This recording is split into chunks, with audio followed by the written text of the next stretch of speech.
Hello guys, అందరికీ నమస్తే. Today special పచ్చింతకాయలతో పచ్చిపులుసు.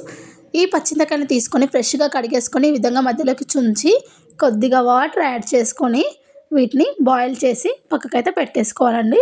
మరొక గిన్నె పెట్టేసుకొని అందులోకి ఒక 3 పచ్చిమిర్చిని మధ్యలోకి చుంచి ఆయిల్ వేయకుండా ఫ్రై చేసుకోవాలి.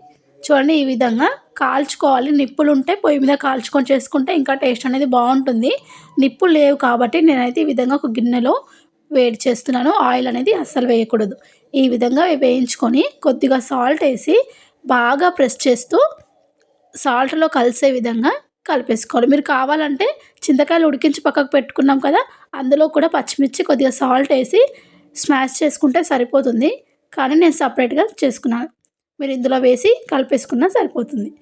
చూడండి, ఈ విధంగా కొన్ని వాటర్ యాడ్ చేసుకొని మనం ఉడికించుకున్న చింతకాయలని కూడా ఒకసారి ఈ విధంగా బాగా కలిపేసుకొని రసం మొత్తం తీసేయాలండి.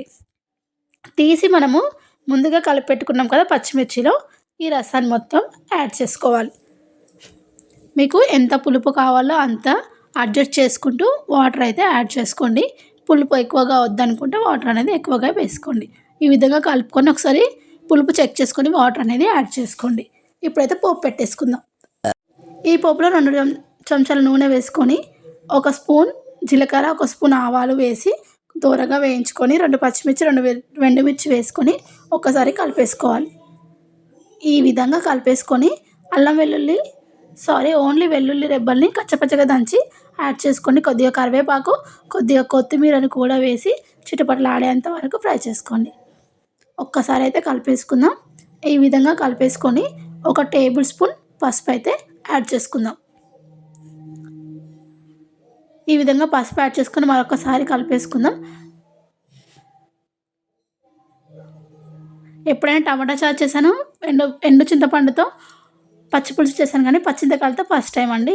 అంతే అండి. ఈ పోపు ఇందులో యాడ్ చేసుకుంటే సరిపోతుంది. ఇందులో పోపు వేయగానే సియ్యమని సౌండ్ వస్తుంది. ఆ సౌండ్ వస్తే పచ్చిపులుసు అనేది పర్ఫెక్ట్గా వచ్చినట్టు.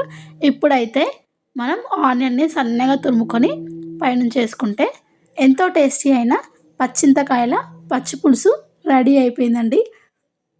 చూస్తుంటేనే నోట్లో వాటర్ వచ్చేస్తున్నాయి. చూడండి. Thank you for watching. నచ్చితే ఒకసారి అయితే తప్పకుండా ట్రై చేసుకోండి. Please subscribe.